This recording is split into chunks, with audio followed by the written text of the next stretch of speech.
Hello everyone, today we are going to speak about Flatten and Graft and how to manage database and its parameters. Let's consider we want to have a list of circles, and I'm going to insert it inside my Grasshopper using set1curve and making an array, a rectangular array of this geometry. I can select a cell using set1rectangle, and just selecting one cell inside it, I can use extract parameter and hide it because I don't want to see the cell. And then I can select the rows and columns like a 3 in X and maybe 4 in Y. And let's hide it inside our Rhino. So now we have this list of geometries of circles, and we want to see what else we can have. If we click on the output, which is the geometry, we can see we have reverse, flatten, graft, and simplify. We have previously spoken about reverse, but now we want to speak about these three parts: flatten, graft, and simplify.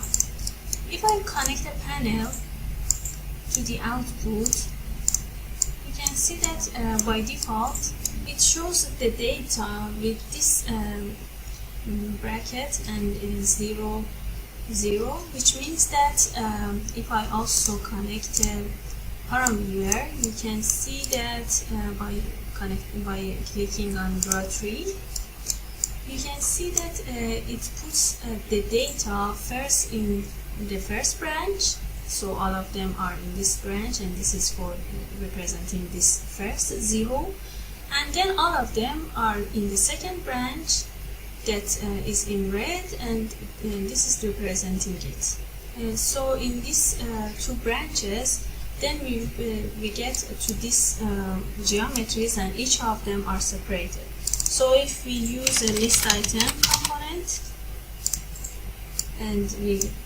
connect it to it, and let's say index 0, I can also use a custom preview to make it different with others. I'm using the color swatch.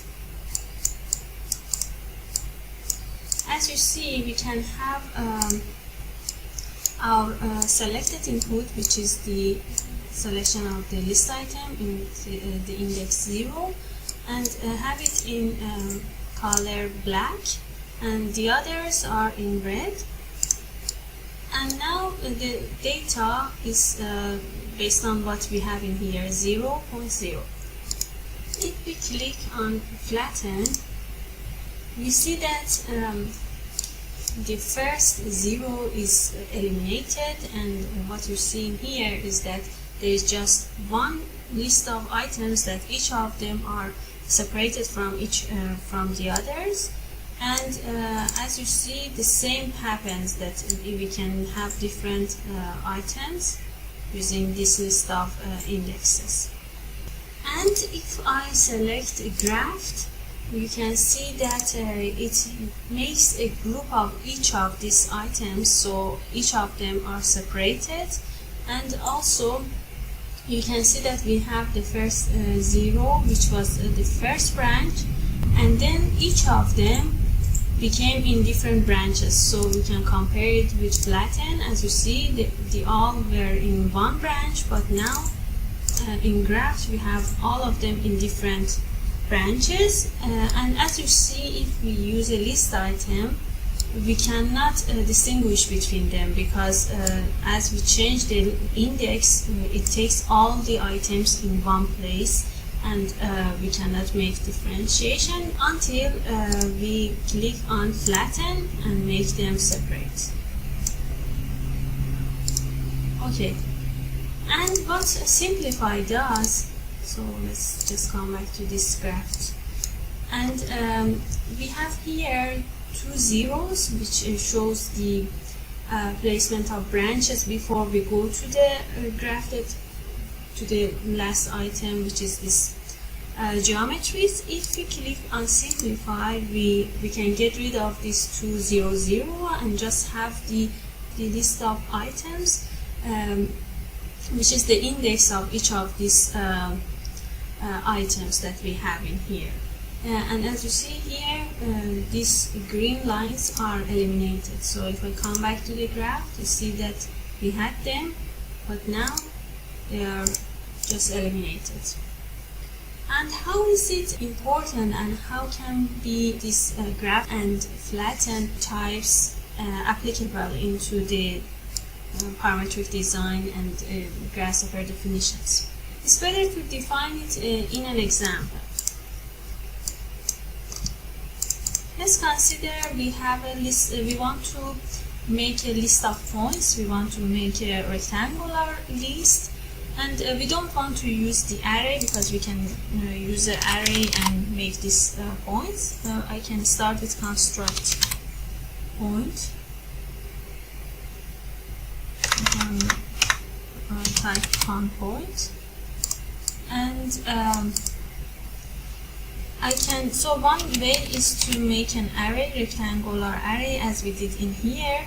So I'm just connecting it and make this array of points. Or I can use series. So instead of giving x and y, I want to define two series. So the first series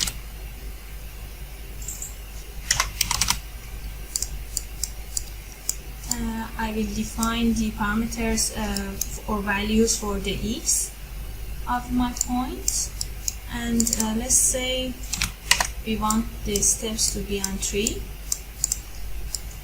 and make 5 items. So now we have this, and I want to also make a series for the y values, and I want to use the same data. So I can connect this series also to the y value, and as you see, instead of making the rectangular grid, it just makes these points. And that's where flatten and graft are important to use. So let's disconnect it. In here, we want this list of points to be grafted, because we want this to have as a group of points, and then we want to use this series of numbers for this group, so have different items of this. So I can make this x value graphed, and if I connect the series to the y values, you can see that we have the result that we were looking for. You can alternatively do the same another way. If you make the y values graph, you can give the same result. And to make it more clear, let's connect a point list to the output, and with a size of 2 to make it more visible. Okay, now we can see that we have the index of 0 for this row.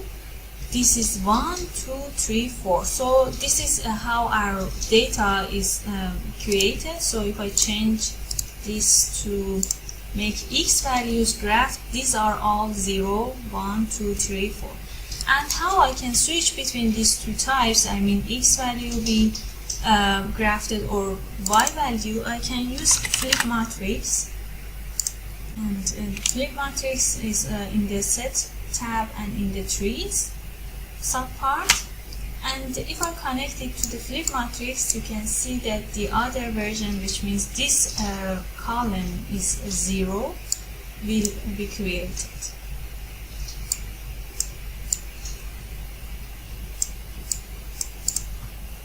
And how can we use it? Let's say we want to make line STL. So we want to use points and make a line out of it. And line component, line scale component is inside the curves and inside the primitives. And we can define these points as the source, and the direction for it would be Z, and the length I will define 10. So now there are lots of lines created in here. If I want to just select one column or one row of it, I can use the component list item, and by default it's on 0, so I'm also using 0.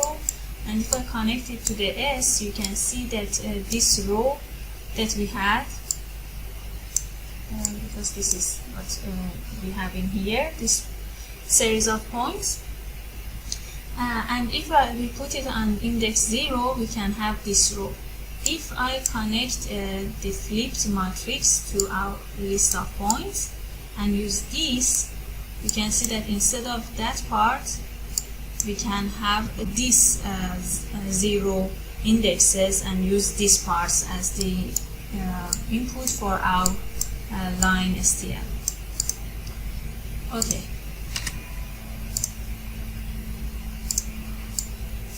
But what if I don't want to have them together? I want to have each of them separated. In this part, I can use flatten.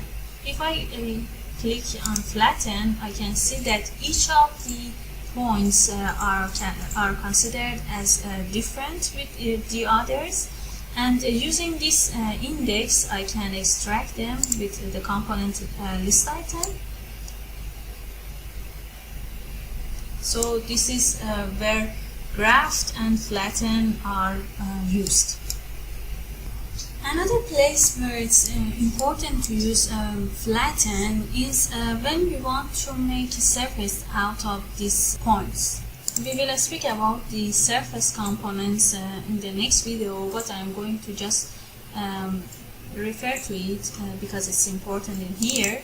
So if I type surface from points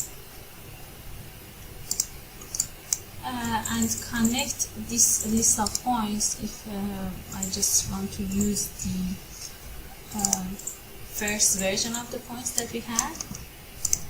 So because we used these two series and made these points, so if I connect these points to the surface from points and connect this count to the U value, I can see that it doesn't make a surface. And the reason it says the alarm is that surface could not be fitted.